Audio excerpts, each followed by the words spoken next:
Hello, and welcome to this week's edition of Inside Today's Boardrooms, presented by Diligent Institute, your source for the latest and greatest in corporate governance, all in 10 minutes. I'm Lisa Edwards, Executive Chair of the Diligent Institute and host of the show. On today's show, I'm joined by Michael Brittian, a partner at Meridian Compensation Partners.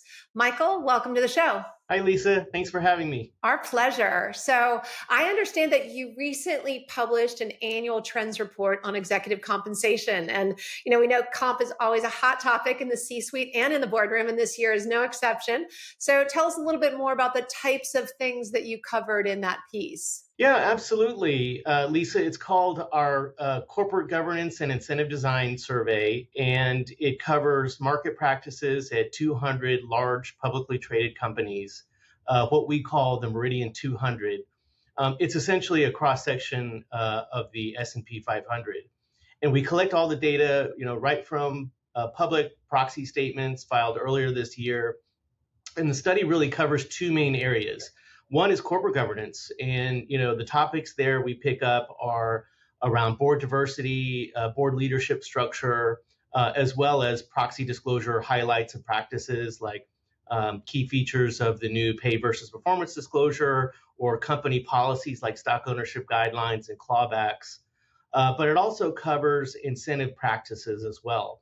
And so here we're looking at incentive design structure and metrics, both for short-term incentive plans and long-term equity incentive plans. And this is really going to be the basis for our conversation today. And Lisa, what I'll try to do is point out not only trends and practices from our current survey from this year, but also try to highlight for you where things are similar or maybe have changed since our 2018 study. Yeah, that's great. And so maybe let's start with the more immediate, the short term. What were some of the trends that you saw this year in the short term incentive plans, and how are those evolving? Yeah, absolutely. So, consistent with previous years, the most common and prevalent performance metrics continue to be operating income, revenue, cash flow, and earnings per share or EPS. And in fact, the prevalence for each of these metrics, we've actually seen an increase somewhat since our 2018 study, with the exception of EPS, where use has actually decreased a little bit from about 33% to 25% here this year in 2023. About 80% of companies in our study include non-financial metrics in the annual incentive plan. And these take the form of maybe operational, strategic goals, or maybe even individual performance goals for the executive team. In the last few years, of course, we've seen a sharp increase in the use of ESG-related metrics and incentive plans. And so that was covered in our study as well. Although prevalence has increased quite a bit, the relative weighting of those metrics is still pretty small. Additionally, our study captured data on performance and payout curves in bonus plans for 5 of the most prevalent performance metrics, and we've really seen, I would say, overall in the stats, fairly little change since our 2018 study, with the exception of returns-oriented metrics like return on capital, return on invested capital. Maybe those ranges have narrowed just a bit. But we do find, despite the fact that the overall trends haven't changed, companies will look each year at appropriate ranges and base that on budget expectations, investor expectations, and other company and external factors. So Lisa, those are a few of the highlights on the short-term incentive side. Yeah, so maybe let's turn to the long-term incentive plans, and maybe tell us about a couple of things. Just what are those trends in long-term incentive plans, and then last year was sort of an unusual year for executive comp, and in terms of it being a down market, and so tell us about how that played out. Yeah, absolutely. I mean, I think starting off, nearly all of the Meridian 200 companies, 99% use performance-based awards in the long-term incentive plan. And this has really not changed a lot since 2018. There were some, slight decreases and changes, certainly coming out of COVID. And, as you just mentioned, kind of in down market situations. But overall, when we look at those 2 points, 2018 to 2023, it's really almost all companies, using a performance-based award. Interestingly, when we look at, time or service vested vehicles like restricted stock or RSUs and stock options, we've seen an increase in the use of restricted stock and RSUs, but a corresponding decrease in the use of stock options, where back in 2018, prevalence was around 60%, and now it's just slightly over half of companies using options. So that's a notable trend as well. A very common practice is to use what we call a portfolio approach. So using multiple vehicles, typically a performance-based and a service-based vehicle. Most companies will use just two. And not surprisingly, the lion's share of the awards, particularly for CEOs, but for other senior executives as well, is in the focus of performance-based awards. So when we look at our study, it's about 60%, actually slightly more than 60% weighting on average for CEOs, and maybe slightly less for other named executives.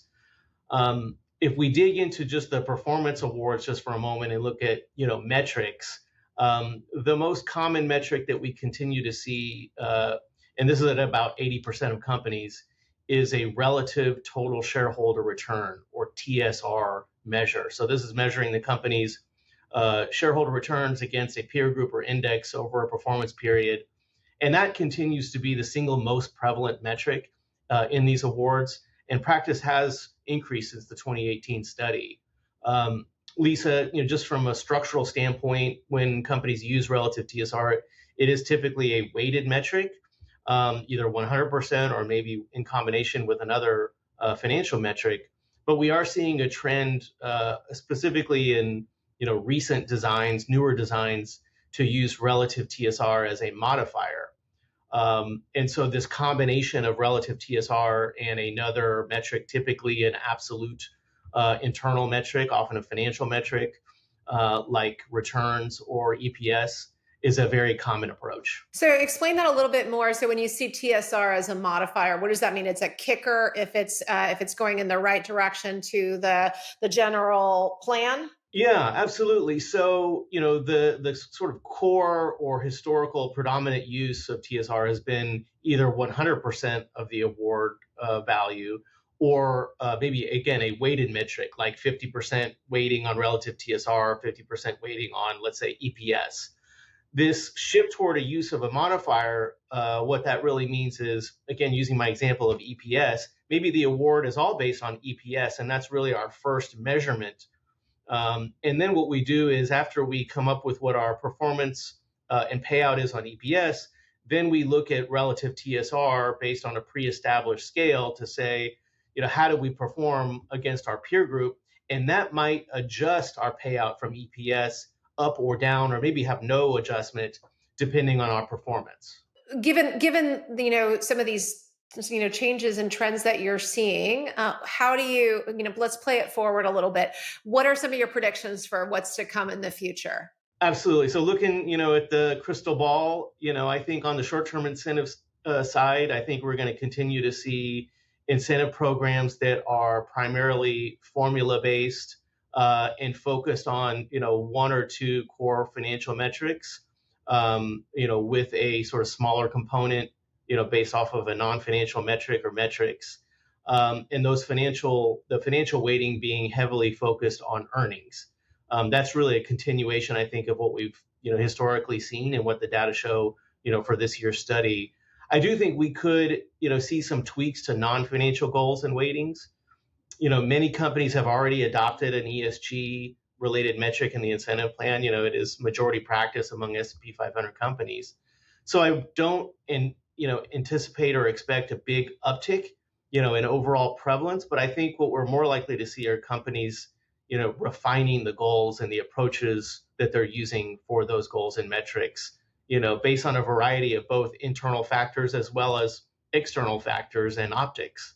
On the ESG one, are you finding those to be sort of softer metrics, as part of an approach, or are more hard quantifiable metrics for ESG? Yeah, a great question. And in a lot of cases, they really are softer. They may be more described as qualitative, and even embedded in a list of other sort of strategic priorities that may include areas not related to ESG.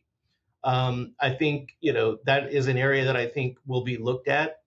There are sort of some tensions out there right now about what's the right approach. I think in many ways a qualitative approach might be more appropriate in a number of cases on a company side. On the other side, I think investors tend to like to see goals of any kind, financial or non-financial, that are objective and measurable and clear. And with some recent criticism by some investors that more qualitative goals might lead to some inappropriate payout overall. Any final notes on trends? Yeah, I mean, I think so. Just lastly, on the short-term incentive side, I think goal setting and goal ranges will continue to be a hot topic for early 2024, just given all the uncertainties out there. And if we look at long-term incentives, I think this trend of more than 50% weighting on performance awards will continue. We were, as I said before, around 62% for CEOs. For those that are at 50%, maybe those go to 60% in some cases. We might see, going a little higher in other cases. I think it's important to maintain some balance in the mix of awards to make sure that, companies are, on the one hand, motivating desired performance outcomes over the long term, but on the other hand, designing a plan that is able to withstand the impact of significant economic or geopolitical shocks. Something that's resilient. And of course, the comment around TSR and this use of a modifier. I think we're going to see that continue as a trend. Very interesting. So thank you so much, Michael, for breaking all those trends down for us. That's all the time we have today. But if you want to read the full annual trends report, be sure to check it out on the Meridian website. Thank you again, Michael. And we'll see all of you next week for another edition of Inside Today's Boardrooms.